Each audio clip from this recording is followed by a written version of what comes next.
Conforme explanado em aulas anteriores, os pronunciamentos jurisdicionais monocráticos são três, quais sejam: sentença, decisão interlocutória e despachos. Leitura de norma do Código de Processo Civil. Artigo 203. Os pronunciamentos do juiz consistirão em sentenças, decisões interlocutórias e despachos. Sentença é pronunciamento jurisdicional monocrático, com natureza decisória, no qual o juiz põe fim à fase cognitiva do processo, ou seja, a discussão da matéria em primeiro grau de jurisdição, bem como a extinção da fase de execução ou fase de cumprimento de sentença.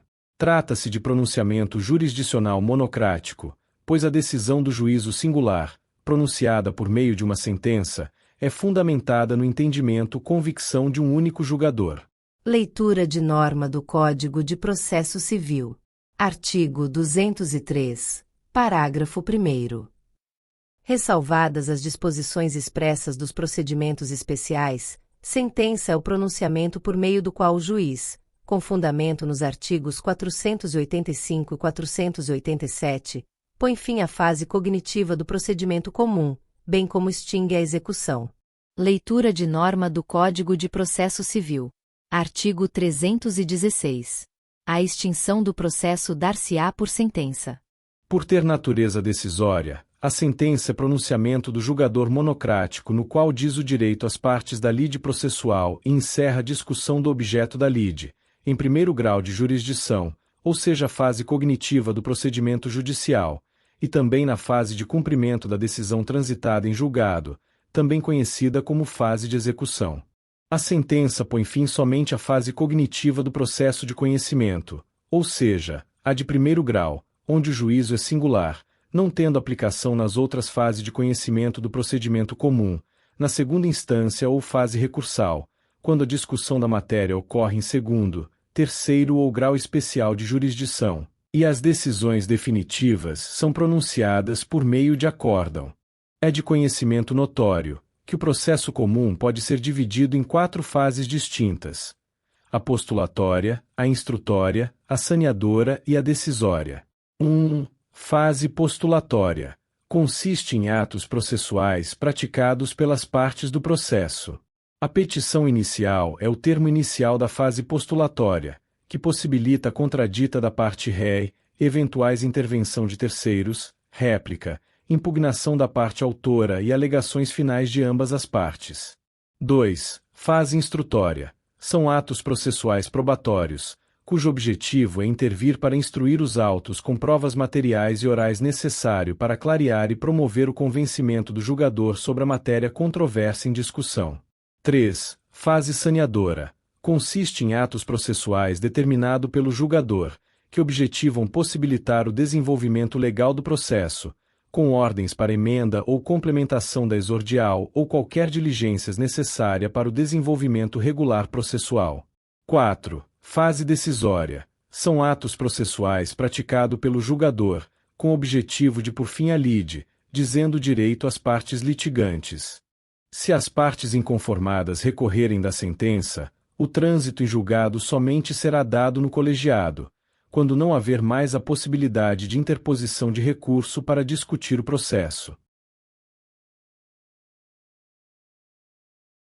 A sentença, quando põe fim à discussão da matéria na fase cognitiva do procedimento judicial, pode ser apelada, por iniciativa da parte prejudicada. Somente os pronunciamentos com natureza decisória podem ser recorridos. Leitura de norma do Código de Processo Civil. Artigo 1009. Da sentença cabe apelação. Leitura de norma do Código de Processo Civil. Artigo 996. O recurso pode ser interposto pela parte vencida, pelo terceiro prejudicado e pelo Ministério Público, como parte ou como fiscal da ordem jurídica. Lembra-se que 3 são os pronunciamentos jurisdicionais com natureza decisória. 1. Sentenças. 2. Decisões interlocutórias e 3. Acórdão. Dentre estes, os despachos não possuem natureza decisória, por tratar-se de pronunciamento jurisdicional utilizado para promover o impulso oficial do processo. Assim, quando o pronunciamento possuir natureza decisória, pode ser reformados quando a parte prejudicada interpor o devido recurso.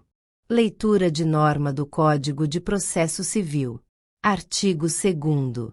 O processo começa por iniciativa da parte e se desenvolve por impulso oficial, salvo as exceções previstas em lei. Todavia, é oportuno ressaltar que, após a interposição do recurso de apelação pela parte prejudicada, independentemente de a sentença ter julgado ou não o mérito da demanda, o juiz poderá exercer o juízo de retratação no prazo de 5 dias. O referido ato processual de ofício não necessita de prévio pedido da parte recorrente, seja por meio da interposição de embargos de declaração ou da petição de retratação. Leitura de norma do Código de Processo Civil. Artigo 485, parágrafo 7º. Interposta apelação em qualquer dos casos de que tratam os incisos deste artigo, o juiz terá 5 dias para retratar-se. Outro ponto importante que merece destaque é que a sentença final, proferida após o trânsito em julgado, forma coisa julgada material e, por isso, não pode ser reformada por meio de apelação. O impeditivo ocorre pelo fato de o trânsito em julgado, da decisão que conhece o mérito da controvérsia demandada, fazer coisa julgada material, tornando a decisão imutável e impedindo a rediscussão da matéria no mesmo processo. Leitura de norma do Código de Processo Civil. Artigo 502. Denomina-se coisa julgada material a autoridade que torna imutável e indiscutível a decisão de mérito não mais sujeita a recurso. A sentença que encerra a fase cognitiva do processo torna-se irrecorrível quando o recorrente renunciar tacitamente o direito de recorrer, ou seja, deixar o prazo recursal transcorrer sem a interposição do recurso, in albis. No caso, o prazo para interposição da apelação é de 15 dias, conforme a regra enraizada no artigo 1003, parágrafo 5º do Código de Processo Civil. Leitura de norma do Código de Processo Civil. Artigo 999. A renúncia ao direito de recorrer independe da aceitação da outra parte. Leitura de norma do Código de Processo Civil. Artigo 1003. 5º. Excetuados os embargos de declaração, o prazo para interpor os recursos, e para responder-lhes, é de 15 dias. Nessa hipótese de renúncia recursal, a formação da coisa julgada formal, em que o mérito não é julgado, sendo possível a propositura de uma nova petição inicial, desde que sejam observados os requisitos legais previstos no artigo 486 do Código de Processo Civil. A. Correção do vício. B. Quitação das custas. Depósito e honorários sucumbenciais pendentes tanto no processo findo quanto no novo.